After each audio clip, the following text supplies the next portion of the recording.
Mas abra sua Bíblia, Evangelho de Mateus, capítulo de número 6, em homenagem ao Mateus. Toda sexta-feira a gente prega Mateus aqui na célula.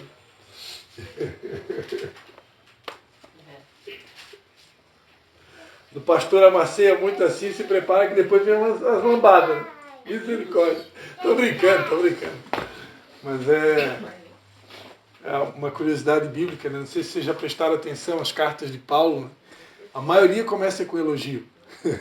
A maioria começa com elogio, mas depois vem os puxando a orelha, né? E as cartas de Apocalipse também, né? A maioria delas, com exceção da igreja de Laodiceia, né? E tem uma outra igreja ali que é só puxando a orelha, mas as outras todas começam com elogio, né? Todas começam com elogio. Então é uma característica do Espírito Santo, né? Ele sempre nos encoraja, ele sempre nos motiva, ele sempre nos coloca para cima e depois ele nos corrige quando precisa corrigir, né? Se a gente estiver andando no caminho, a gente nunca vai ser corrigido, né? Só vai ser lembrado, né? Mas é difícil. Todo mundo achou aí? Mateus capítulo número 6. Mateus capítulo 6, uma passagem bem conhecida. A gente vai ler do versículo 25 em diante até o 34. Uma palavra também que nunca sai de moda. Mas com certeza Deus tem algo novo para a gente nessa noite. Mateus 6, 24, 25. Por isso vos digo, não andeis ansiosos pela vossa vida, quanto ao que haveis de comer ou beber, nem pelo vosso corpo, quanto ao que haveis de vestir. Não é a vida mais do que o alimento, e o corpo mais do que o vestuário? Olhai para as aves do céu, não semeiam, não colhem, nem ajuntam em celeiros, e contudo o vosso Pai Celestial as alimenta. Não tendes vós muito mais valor do que elas? Qual de vocês poderá, com as suas preocupações, acrescentar uma única hora ao curso da sua vida? Quanto ao vestuário, por que andais ansiosos? Observai como crescem os lírios do campo. Eles não trabalham e nem fiam. Eu, porém, vos digo que nem mesmo Salomão, em toda a sua glória, se vestiu como qualquer um deles.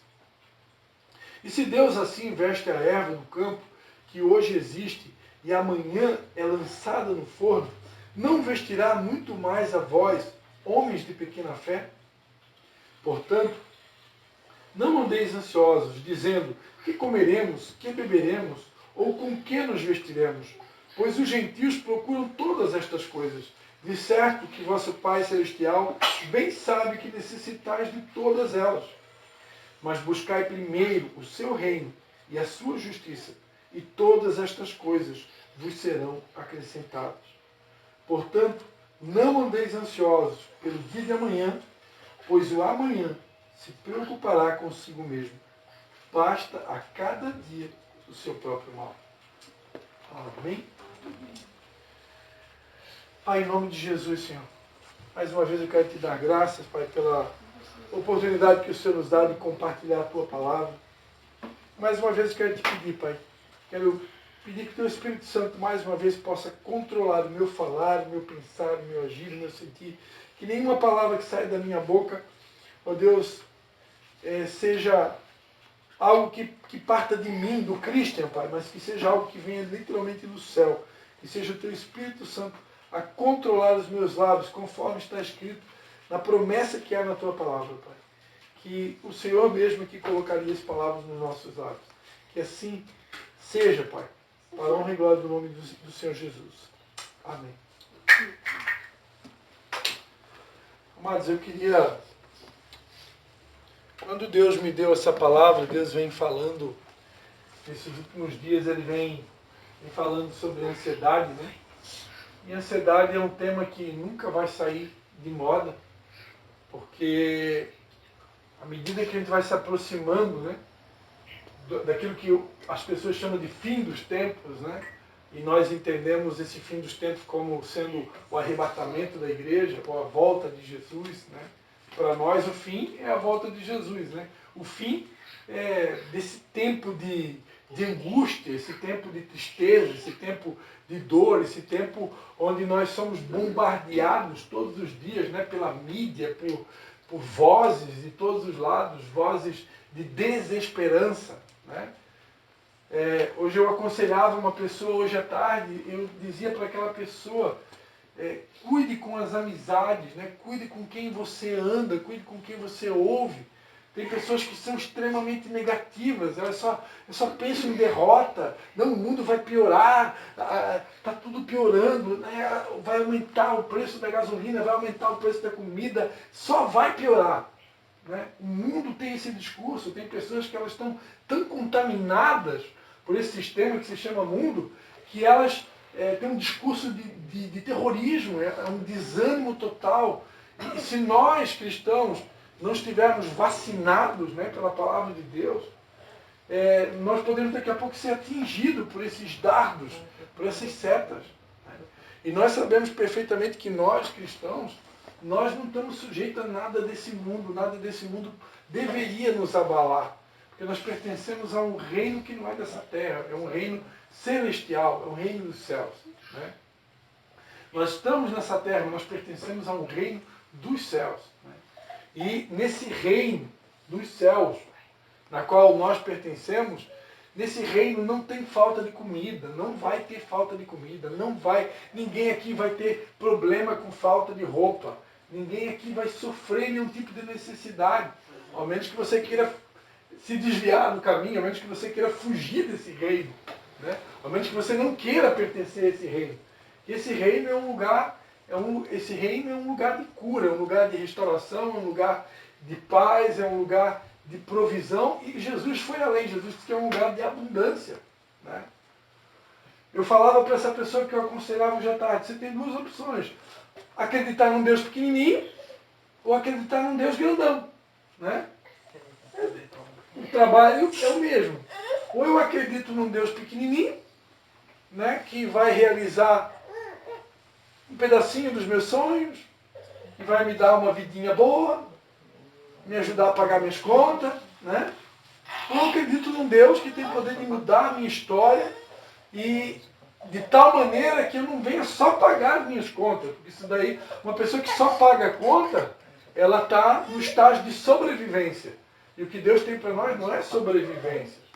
É muito além disso. Né? Ele disse, nem olhos viram, nem ouvidos ouviram, nem jamais penetrou no coração de homem algum o que eu tenho preparado para vocês. E eu creio que essa promessa não diz respeito só ao céu. Né? Até porque é bom lembrar a vocês que nós vamos reinar com Cristo 1000 anos aqui na Terra. Né? Então, se a gente vai para o céu, no que a gente acredita no arrebatamento, a gente não vai ficar muito tempo lá. Vai ficar só 7 anos. Se o arrebatamento acontecer antes da tribulação, perante o livro de Daniel, são só 7 anos. Então ele vai ficar no céu 7 anos só. E 7 anos passa muito rapidinho. Né? E para Deus 1000 anos é como um dia, então esses 7 anos aí vai ser um piscar de olhos. A gente vai subir para o céu para receber o nosso galardão, passar pelo tribunal de Cristo e depois já volta. Nós vamos reinar com Cristo 1000 anos aqui na Terra. Então ele vai ficar muito tempo nessa terra ainda. Né? E a Bíblia diz lá em Apocalipse que a Nova Jerusalém ela desce do céu. Então, se a Nova Jerusalém desce do céu, quer dizer, isso me leva a crer que essa terra aqui, nos 1000 anos que nós vamos trabalhar aqui, essa terra vai ser completamente transformada. Imagina, 1000 anos, Jesus reinando na terra. O que vocês acham que vai acontecer com essa terra? Jesus no controle. Essa terra aqui vai ser restaurada. Né? Toda essa terra aqui vai ser transformada, vai ser repaginada. Depois dos 1000 anos, a Bíblia não dá muita pista, mas eu creio que depois desses 1000 anos, Jesus reinando, nós tudo trabalhando com Ele, todo mundo unido, não vai ter mais choro, não vai ter mais pranto, não vai ter mais divisão, não vai ter mais partidarismo, vai estar todo mundo unido, Jesus reinando, todo mundo num só propósito, que é reconstruir a Terra e restaurar esse planeta. Né? Então eu imagino que depois de 1000 anos esse planeta aqui vai ficar uma belezura. Vai ficar muito bom para se morar. Vai ficar tão bom que ninguém vai querer sair daqui, né? O céu, a Terra vai virar o céu, né? Mas enfim, depois de 1000 anos a gente não sabe exatamente como que vai ser. A verdade é que nós somos eternos. A nossa eternidade já começou aqui. Então eu preciso, como dizia Joyce Meyer, né, aprender a desfrutar da vida diária. Porque eu já estou vivendo a eternidade. Né? Só que Satanás ele tem uma estratégia. Ou ele faz a gente ficar olhando para trás, né? Pensando no passado, naquilo que a gente não pode mais mudar, porque já passou. O passado não volta mais. Né? Tem pessoas que são... como é que chama a pessoa que só vive no passado? Tem um nome para isso. Nostálgico, né? Tem pessoas que são nostálgicas, ela vive no passado. Ah, não, porque naquela época, quando eu estava naquela igrejinha de barro, lá no ano de 1980, lá no interior de tal cidade, lá, meu Deus, o Espírito Santo vinha e era tremendo. Mas Deus é o mesmo ontem e hoje eternamente. O mesmo Deus que se manifestou naquela igrejinha de barro, em 1900 e pouco, lá no interior de não sei aonde, ele pode se manifestar aqui hoje à noite. Né? Deus não está morto. Tudo vai depender da nossa fome, da nossa busca, da nossa entrega. Se o pastor Cristian daqui a pouco marcar com vocês uma vigília, né? Depois da célula. A vigília começa depois da célula. E aí quantos vão dizer, eis aqui, pastor Cristian, estamos juntos. Uhul! Todo mundo voltou a ser jovem. Né? Porque...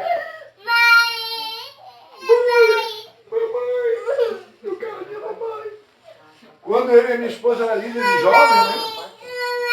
Mamãe, que chorinho gostoso. Mamãe.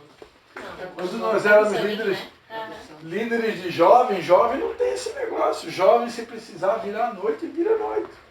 E interessante que quando eu era do mundo, né, quando eu ainda não era convertido, a gente ia para os bailão, né? Carnaval era quase que uma semana. Começava com o grito de carnaval, que era uma semana antes do carnaval. A gente já ia para o grito, porque a gente não queria perder nada, né? E aí depois o carnaval era 3, 4, 5 dias de festa. E a gente ia eu estou falando de mim, todos os dias até 4 da madrugada. Bebendo e pulando, né? Lança perfume, éter, e pulando e bebendo. Todos os dias até as 4 da manhã. Hoje, se a gente marcar uma vigília com os crentes, para ficar uma noite só, até as 4 da manhã, sem bebida, pode ser um crentão, né? Crentão acho que pode, até pode. Pode? Deve, pode, né? Quantos que vão dizer isso aqui? Não, mas com esse frio não, pastor, vamos deixar para o verão. Quando esquentar, lá para o Rio de Janeiro, aí vamos voltar a esse assunto de vigília, porque agora não, pastor. Né? Olha só, queridos, como que nós estamos distantes do que Deus espera de nós. Por isso que a palavra de Deus diz que os filhos das trevas são mais prudentes do que os filhos da luz. Que os filhos das trevas, para ganhar dinheiro, para realizar os sonhos deles, eles dão a vida, eles viram noite, eles fazem loucura por causa de uma coisa terrena e passageira. E nós que servimos a um reino eterno, né, e a um Deus poderoso, que foi capaz de morrer na cruz do nosso lugar, a gente é muito devagar, isso é muito devagar. Né? Então, nas últimas 2 semanas, eu tenho meu tempo com Deus, leio a Bíblia, estou lendo um livro também, estou lendo 2 livros, mas também escuto outros pregadores para saber o que Deus está falando aqui, está falando lá. Eu sou uma pessoa que eu me considero antenado, eu sei o que está acontecendo. Eu sei que Deus está falando lá em Manaus, eu sei que Deus está falando ali, lá, eu estou por dentro das coisas. Né? E nas últimas 2 semanas, em 3 lugares diferentes, Deus falou uma palavra que Deus até usou a minha esposa lá em casa, né, sobre a questão da igreja de Laodiceia, né, sobre ser morno. Né? Então, que Deus que nos livre Né? Se Deus está falando essa palavra em vários lugares, então quer dizer que o Espírito Santo está constatando nesse tempo que há um esfriamento da igreja em muitos lugares. Existem muitos lugares que já está acontecendo um avivamento. Né? Eu ainda comentava com a minha esposa, estava mostrando para ela ali um vídeo, um pastor de São Paulo, conhecido nosso, onde a igreja dele está vivendo um grande avivamento, uma igreja também na visão do modelo dos 12, né? Onde esse pastor, o nome dele é Fábio, recebeu uma profecia que a igreja dele vai dobrar de tamanho. Né? E eu acredito nisso, né? Porque é uma igreja que está em avivamento. Então, existem muitas igrejas que estão vivendo um avivamento. Eu citei um exemplo aqui, mas a própria igreja, a nossa cobertura espiritual, nós tivemos agora num congresso em Manaus, que a gente foi feito um evento no último dia, chamado Fruto Fiel, num campo de futebol, o campo de futebol de Manaus. Eu não sei quantas mil pessoas tinha ali, mas tinha muita gente. Né? Se alguém viu os videozinhos que eu postei no meu Instagram, né? Eu não sei a quantidade, mas com certeza tinha mais de 10 mil pessoas, não sei. Né? Era um estádio de futebol. Então eu não sei a quantidade, também nem é bom saber e eu nem quero saber. Porque Deus já nos vacinou desse negócio. Mas o que eu estou querendo dizer é que está acontecendo um avivamento. Né? Está acontecendo um despertamento da igreja em vários lugares. Existem muitos lugares onde a igreja está avivada. Mas também existem lugares que a igreja está morna, a igreja está parada, a igreja está fria, a igreja perdeu o propósito. Né? Eu nem viajo muito para saber. Esses pastores que viajam direto, aí, que viajam o mundo, eles devem certamente conhecer lugares que a igreja está congelada. Né? Como na Europa, por exemplo. A Europa tem lugares onde no passado era igreja, hoje virou cassino, virou boteco, virou tudo que é coisa, mas menos igreja. Um lugar onde teve um avivamento. Né? Agora, o que aconteceu na Europa pode acontecer aqui também. Pode acontecer. Basta que a gente simplesmente deixe de dar ouvidos ao Espírito Santo. Né? Porque o Espírito Santo está falando, ele fala. E ele nos dá instruções, ele nos dá direções. Só quando ele nos dá instruções, eu estou obedecendo, eu estou correspondendo às instruções dele. Porque se eu não corresponder, daqui a pouco eu posso ser enquadrado por Deus como alguém que está frio, alguém que está morno. Né? E eu não quero isso para a minha vida. Né? Eu quero poder, como a gente tinha o hábito de falar, né, na Igreja Batista, que nós participamos muitos anos, né, a gente tinha o hábito de dizer todos os cultos: graça e paz, Igreja do Avivamento. Todo culto a gente começava assim: graça e paz, Igreja do Avivamento. Né? Porque a gente era uma igreja do avivamento.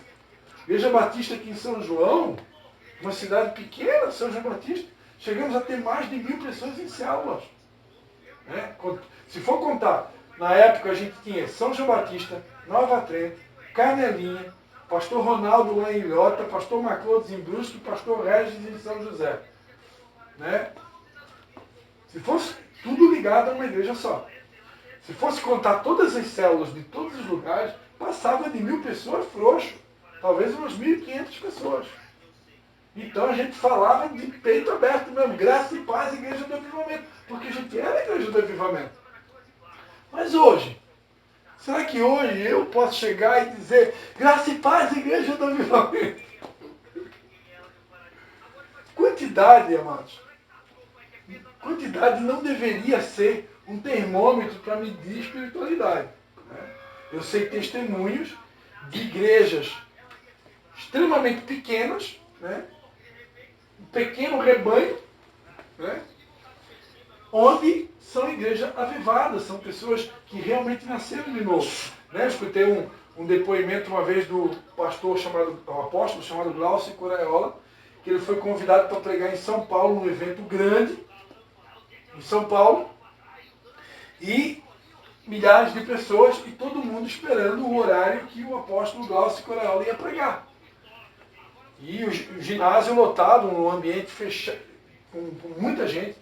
E quando o apóstolo Glaucio Coraiola botou o pé em cima do altar, o Espírito Santo disse: hoje você não vai pregar. Quem vai pregar hoje é o seu Zé, que está no meio do povão. Ele tem uma igreja com menos de 10 pessoas, debaixo de uma figueira. Todos transformados pelo poder de Deus, né? Com testemunhos sobrenaturais. Aí o Glaucio Caiola ficou mudo e calado, né? Amém, Senhor. Pegou o microfone na mão. Amados, eu queria comunicar a vocês que o Espírito Santo acabou... Eu sei que vocês vieram de longe para me ouvir aqui, mas o Espírito Santo acabou de comunicar que quem vai pregar hoje à noite aqui não sou eu. Tem uma pessoa aqui entre nós, se chama Seu Zé. Ele tem uma igreja com menos de 10 pessoas, debaixo de uma figueira. Mas então, é a maior igreja desse lugar. É, a maior igreja desse lugar. Uma coisa assim, foi a maior igreja desse lugar. Seu Zé, o senhor está aqui no nosso meio? Aí levantou o senhorzinho lá no meio da multidão, faltando um pouco de dentro na boca, com uma gaitinha. Não, tá aumentando. Está aumentando a história? Não aumenta. É, Pelo então, amor de Deus, que é pecado. É pecado, mas é que eu me lembrava dessa história aí desse jeito. Mas se não é assim, amém. Corri. Chegou que tu inventou na tua cabeça. Mas levantou lá o seu Zé. A gaita ele tinha. É, que Deus, Mas que Deus realmente ou não, né? escolhe as coisas loucas para confundir as sábias. É que faz muitos anos que nós ouvimos essa história do pastor. E o seu Zé se levantou com uma gaitinha, né? E foi todo Foi lá, simplesinho. Subiu em cima do altar. Irmãos, eu vou pregar, mas antes de pregar nós podemos tocar um louvor primeiro. Aí fez um louvor com a gaita. Resumindo, diz que a presença de Deus naquele lugar era tão forte, tão forte, tão forte, que os anjos voavam de costa. Então, não necessariamente que quantidade é sinônimo, né, de avivamento ou de poder de Deus, né? Porque existem igrejas numerosas de pessoas vazias. Né? Existem igrejas com muita gente, multidão, mas de pessoas que não nasceram de novo, que não passaram por uma transformação. E para Deus, se tu não nasceu de novo, não conta muita coisa. Porque até a idade espiritual mesmo, eu entendo assim, que a nossa idade espiritual, porque eu tenho a minha idade biológica, né? Eu tenho 49 anos, mas espiritualmente eu não tenho 49 anos. Eu me converti, eu já tinha 21 anos de idade. Então, vamos considerar que eu tenha nascido de novo, lá pelo... com 22 ou 23 anos de idade, né? Então já dá para calcular quantos anos que eu tenho de idade espiritual. Então para Deus o que conta é eu nascer de novo. Se a pessoa não nasceu de novo, ela ainda continua no pecado, continua vivendo do mesmo jeito que ela vivia no mundo, é só um número dentro da igreja. É só uma pessoa ocupando o banco, né? Fazendo um número. Porque se eu não passar para o novo nascimento... Então, amados, quantidade não necessariamente significa muita coisa, mas também pode significar. Também pode significar. Né? Porque se a igreja ela está saudável, né, e a igreja que eu me refiro somos nós, se nós estamos saudáveis espiritualmente, biblicamente nós precisamos dar frutos. Né? Esse fruto não necessariamente significa almas. Fruto é uma transformação do caráter de dentro para fora. Lembra quando João Batista dizia? Produzir frutos dignos de arrependimento.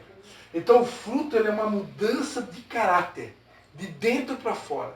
À medida que eu vou sendo transformado de glória em glória, como que a imagem do Senhor, e eu vou ficando mais parecido com Ele, eu estou produzindo fruto. Né? A Bíblia diz em Gálatas 5 que o fruto do Espírito é amor, paciência, domínio próprio, longanimidade, fidelidade, mansidão, fé, né, alegria. Então, quanto mais parecido com Jesus eu vou ficando, eu consigo manifestar a alegria do Senhor, mesmo em meio à prova, mesmo em meio ao deserto. Né? Quanto mais parecido com Jesus eu vou ficando, mais paciencioso eu vou ficando, mais longânimo eu vou ficando, mais misericordioso eu vou me tornando, mais compreensivo eu vou me tornando. Quanto está entendendo? Né? Então Deus, isso é fruto. É fruto. A Leia, o nível de paciência dela 10 anos atrás, se levantasse a voz para ela, ela já estava com 3 pedras na mão e já estava jogando. Né? Estou chutando, estou brincando. Tá? Tô chutando. Mas hoje, ela deve contar até 10, até 12, respirar fundo. Senhor Jesus. Perdoa, não sabe o que fala. Perdoa, Senhor, porque não sabe o que estão fazendo. Não é mais ou menos assim que vai acontecendo com a gente? Eu vi essa semana, eu vi hoje, eu acho que foi hoje, eu vi no Instagram, rapidinho ali, eu entrei, não sei se foi no Instagram ou no WhatsApp, eu vi um vídeo que eu fiquei de cara, eu nunca tinha visto um vídeo desse. Camarada, numa determinada cidade, eu acho que não era no Brasil, tá? Pelo tipo do carro, pelo tipo da moto, acho que não era no Brasil. O camarada de carro fechou a moto, uma moto no trânsito, a moto chegou a tocar no carro, bem de leve, mas chegou a tocar. O cara literalmente fechou a moto no trânsito. Aí o carro um pouquinho mais na frente parou, abriu o vidro, já ia abrindo a porta, e a moto pegou e foi até em direção à porta aberta, né? Se é em alguns lugares, o camarada abriu a porta para chamar nome, chamar palavrão, e o cara da moto já está indo para cima, né? Seu filho de uma mãe, querido abençoado, tu não me viu aqui? Né? Mas não, a pessoa abriu a porta para perguntar se estava tudo bem com o motoqueiro, e o motoqueiro se aproximou da porta do carro para perguntar se estava tudo bem com a pessoa que tinha acabado de bater nele. Né? E isso é fruto. Isso é fruto. Né? Isso deveria ser o comportamento de um cristão. Não, bateu o carro em mim, mas eu estou indo lá. Essa semana eu vou confessar um pecado para vocês. Né? A Anne Cristine, no lugar onde ela trabalha, não tem estacionamento na parte da frente. Tem uma calçada bem larga, mas é calçada, não é lugar para estacionar carro. Né? E na frente dessa calçada larga tem uma faixa de ciclismo, de como é que chama? Uma ciclovia. Né?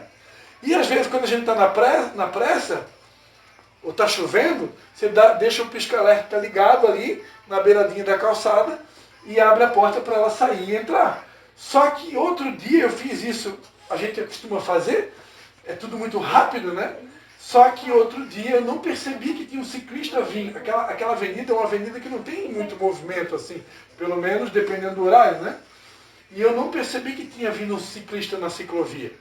E naquele intervalo de tempo ali, de 30 segundos, sei lá, que é o tempo de abrir a porta para ela sair, o ciclista vinha na ciclovia e eu tinha invadido o lugar da ciclovia. Meu Deus, o camarada ficou muito bravo. Ele saiu chamando tudo que é nome e coisa. Né? E eu me aproximei dele de carro. Eu cheguei a pensar em falar alguma coisa, eu deveria ter pedido perdão. Mas ele estava tão nervoso que eu decidi ficar mudo e calado. Eu não falei nada, eu só pedi perdão para Deus, né? Mas não falei nada, estava muito alterado. Né? Mas provavelmente a pessoa também não era cristã. Agora, se é um cristão, né, nós como cristãos, independente de que lado que é o erro, né? Se o erro é de alguém que fechou eu no trânsito, ou se foi eu que fechei no trânsito, a atitude de um cristão deveria ser como eu vi ali no vídeo. Né? Tanto a pessoa que promoveu o acidente, como aquela que sofreu, ambas tiveram uma atitude pacífica. Né? Então isso é fruto. Né? Isso é fruto. E eu acredito, amados, que esse fruto, essa minha transformação de caráter, esse meu me tornar parecido com Jesus, é isso que vai atrair as almas. Porque eu continuo crendo que é Deus que dá o crescimento. Eu tenho isso dentro de mim, eu tenho convicção disso. Que à medida que nós vamos amadurecendo, que a gente vai se tornando mais parecido com Jesus, a gente vai produzindo frutos, né? E Jesus disse, eu vos designei para que vades e deis fruto, e frutos que permaneçam. Eu acredito que à medida que nós vamos produzindo fruto, que nós vamos nos tornando mais parecido com Jesus, Ele mesmo vai dar o crescimento. E a gente não deveria se preocupar jamais com isso. Eu sei que tem milhares, talvez não, tenho certeza disso. Nesse exato momento, talvez tem milhares e milhares de pastores espalhados pelo mundo todo desesperados tentando descobrir uma fórmula secreta de fazer a igreja crescer. Eu não estou preocupado com isso. Eu estou preocupado com outra coisa. Eu estou preocupado se eu estou dando um testemunho à altura para vocês, se vocês estão conseguindo ver alguma coisa de Cristo em mim, e eu estou preocupado se eu estou cuidando bem de vocês. Se a palavra que eu estou trazendo, realmente ela vai alimentar bem vocês. Se eu estou conseguindo fazer com que vocês se sintam amados por mim. Né? É isso, essas coisas que eu me preocupo. Eu não me preocupo Claro, queria poder já rapidamente alugar uma sala, poder ver ela cheia, eu gostaria. Né? Mas hoje talvez não seja a prioridade. Talvez não é o que Deus quer nesse exato momento. Né? Então, a nossa preocupação é com o reino. Né? É com o reino. E nesse reino, Deus está preocupado com o tipo de fruto que eu estou apresentando. Né? Então, essa mudança, essa transformação de dentro para fora, né?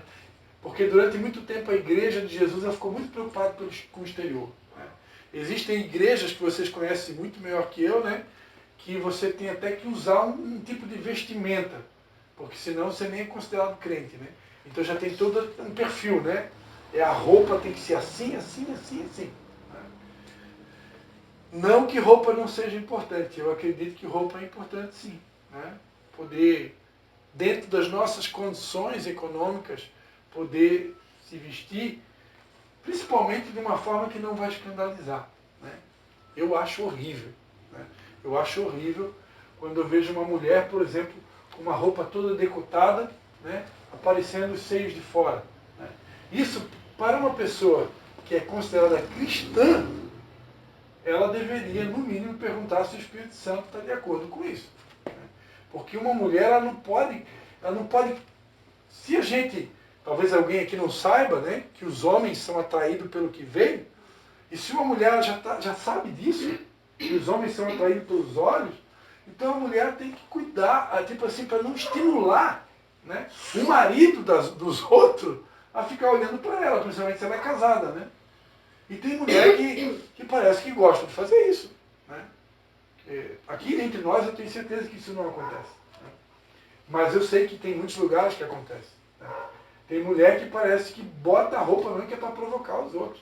E isso se essa pessoa tem essa motivação, com certeza é alguém que não nasceu de novo, ou ainda os olhos dela não foram abertos nesse lado. Né? A Bíblia chama isso de lascívia, que é uma obra da carne. Né? Lascívia, o que é? Lascívia é sensualidade. Então isso não serve nem para a mulher e nem para o homem.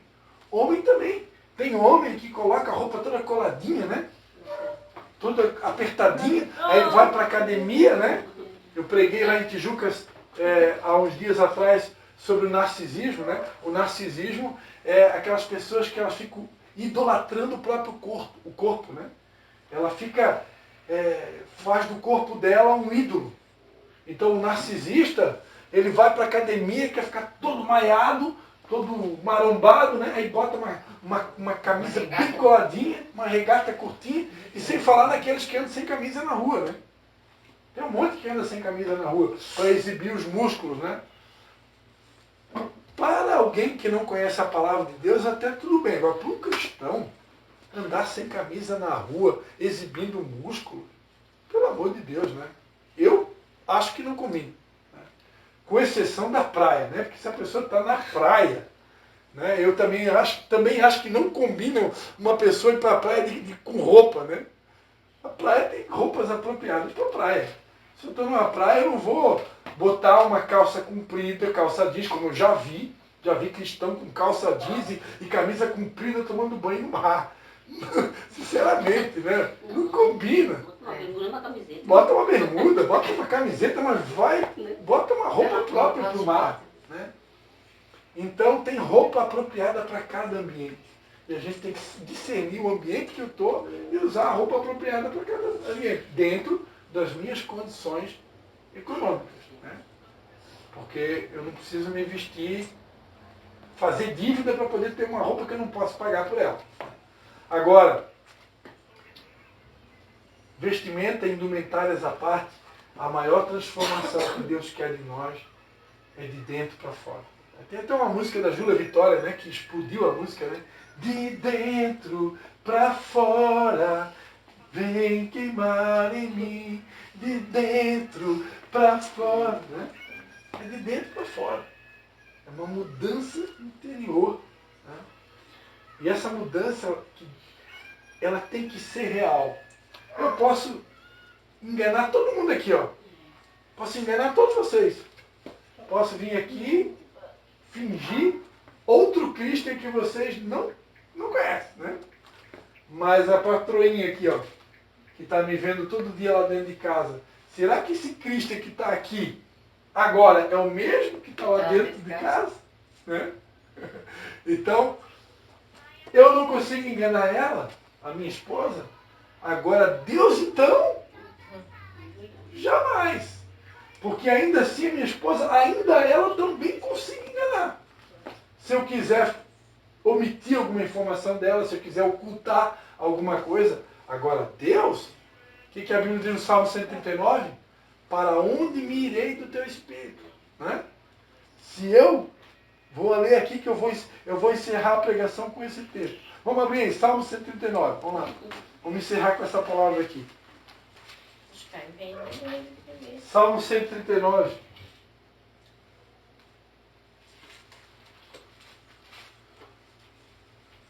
Versículo 7.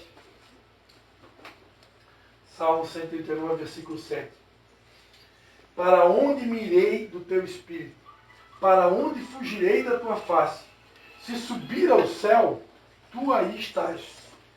Se fizer nas profundezas a minha cama, tu ali também estás. Se tornar as asas da alva e se habitar nas extremidades do mar, ainda ali a tua mão me guiará e a tua destra me susterá. Pergunto para vocês, tem algum lugar que eu possa me esconder de Deus? Tem algum lugar que eu possa me esconder de Deus? Então eu posso enganar todo mundo que eu quiser, mas de Deus ninguém zomba. Né? Deus ninguém consegue ludibriar. Ele está nos filmando 24 horas por dia. Então, o testemunho que eu procuro dar aqui entre vocês é o mesmo testemunho que eu procuro dar lá na rua. No meu dia a dia, no meu trabalho, onde eu vou, com as pessoas que eu converso. Né? E esse testemunho precisa ser irrepreensível, diz a Bíblia. Né? Para alguém que é um líder, como é o meu caso, embora que todos aqui são líderes, né? Mas eu, mais ainda, né, por ser o pastor de vocês, eu tenho que dar um testemunho irrepreensível. E eu tenho certeza que existem momentos que a gente oscila, né? A gente oscila. Por isso que está escrito na Bíblia, né? Sede firmes e constantes, sempre abundantes na obra do Senhor, sabendo que no Senhor o trabalho de vocês não é em vão. Por que a Bíblia diz sejam firmes e constantes? Porque isso foi escrito por uma igreja chamada Igreja de Corinto, né? E essa igreja era uma igreja perturbada, né? E muitas vezes essa igreja perturbada, ela é uma representação da igreja brasileira, né? A igreja brasileira como um todo, assim, né? Mas enfim, deixa esse assunto de lado, trazendo para a nossa realidade, ser firme e constante. Não só apresentar o fruto de transformação, mas como eu já preguei em outra ocasião, esse fruto tem que permanecer. A Bíblia diz, né? Vos designei para que deis frutos e os vossos frutos permaneçam. Então, essa permanência é a constância. Né? A mudança que eu estou apresentando hoje, ela precisa ser constante. Porque se eu apresentar uma mudança, mas ali na frente, diante de uma prova, eu mudo de novo, e mudo de novo, e mudo de novo, então quer dizer, eu não estou sendo constante. Né? A mudança precisa ser constante, ela precisa ser permanente, ela precisa permanecer. É isso que Deus está esperando de nós. E aí eu acredito, para encerrar a minha palavra, que essa mudança, essa transformação constante, essa permanência, onde eu estou produzindo frutos, né, ela vai me autorizar, né? Vai me autorizar, vai autorizar os céus para que o próprio Deus, ele vai olhar para baixo e ele vai dizer, não, o Anderson está pronto. Ele subiu mais um degrauzinho. Então, eu vou dar um pouco mais de responsabilidade para ele. Né? Essa responsabilidade vai nascer daqui a alguns meses. Né? A minha responsabilidade dobrada. Né? E aí, se ele vestir as calças, como diz o gaúcho, e der conta dessa responsabilidade que eu estou dando para ele, eu vou aumentar. Não quer dizer que a Sabrina vai ficar grávida de novo. Mas aí ele pode agora ele pode dar uns filhos espiritual. Aí o Anderson vai cuidar dos 2 filhos biológicos e mais o espiritual, tá dando para entender? E se ele for fiel nos 2 biológicos, mais no filho espiritual, né? Porque a gente ser fiel no pouco, sobre o muito te colocarei, né? Se ele for fiel, dê conta dos 2 biológicos, mais o espiritual, aí Deus vai dar mais o espiritual para ele. E assim vai. E assim é na vida do Mateus, assim na vida da Vanessa, assim na vida da Leia, na vida de cada um de nós. Amém, querido? Vamos ficar de pé para orar? Amém.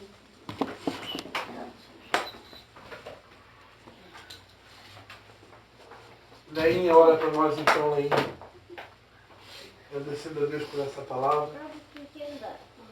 A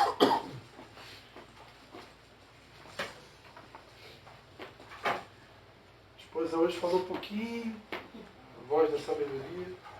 Deixa para falar no final.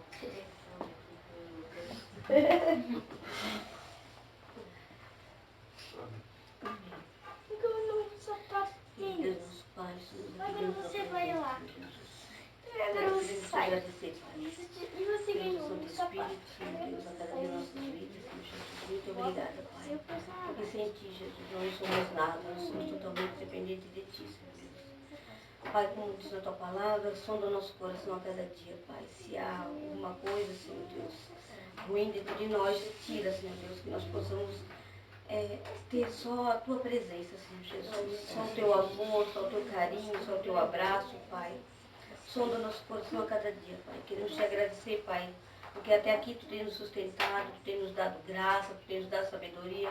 Continua, Senhor Deus, com a Tua mão estendida sobre nossas vidas, sobre nossas famílias, Pai. Nos dando, Senhor Deus, a Tua paz, a Tua alegria, Senhor Deus, a Tua mansidão, Senhor Deus, em nome de Jesus, Pai. Nós precisamos de Ti, Senhor, a cada dia. Traz a Tua luz, Senhor Deus, o Teu brilho, Senhor Deus, que nós possamos, Senhor Deus, brilhar, Senhor Deus, aonde quer que nós passamos, Senhor Deus. Que, Senhor Deus, cada pessoa que olhar para nós, Pai, veja o Teu brilho em nós, Pai, em nome de Jesus, Pai. Que nós possamos ter uma palavra, Senhor, de consolo, Senhor, uma palavra de amor, uma palavra direto do Teu trono, Pai, para edificação, Senhor Deus, das nossas famílias, Senhor Deus, e quem precisar, Deus, em nome de Jesus. Nos capacita, Senhor, a cada dia, Pai. Nos fortalece, Senhor Deus, porque, Senhor Deus, Tu é o nosso consolo, Senhor Jesus. Tu és, Senhor Deus, o nosso amparo. Tu és, Senhor Deus, a nossa âncora, Senhor Deus. Sim, Deus. Deus, coloca a Tua mão, Senhor, sobre os nossos filhos, Senhor Deus. Sim, sim. Sobre a nossa família, Pai, em nome de Jesus. Nós precisamos de Ti, Senhor Deus, a cada dia, Pai. Continua, Senhor Deus, com a Tua mão estendida, Pai. Nos dando graça e sabedoria, Pai, em nome de Jesus. Para continuar, Pai, como foi falado, que nós não viéssemos, Senhor Deus, olhar para trás. Que nós, a cada dia, nós não largássemos, Senhor Deus, a mão do arado, Pai. Em nome de Jesus, Pai, nos fortalece a cada dia, Pai. Em nome de Jesus, Pai. Acampa Teus anjos das nossas famílias, das nossas casas, Pai. Nos protegendo, Senhor Deus, nos guiando, Pai. E nos dando o Teu refrigério, Teu alívio, Teu escape, Pai. Em nome de Jesus, Pai. Muito obrigada, Pai, pela vida da Vanessa, do Mateus, Pai, que abriu, Senhor Deus, as portas da sua casa, Senhor Deus, para receber, Senhor, cada um de nós, Pai. Muito obrigada. Continua abençoando eles, Pai, protegendo, Pai, em nome de Jesus, Pai. E nos leva em segurança para casa, Deus, em nome de Jesus. Amém e amém. Obrigada, Jesus. Amém. Aleluia.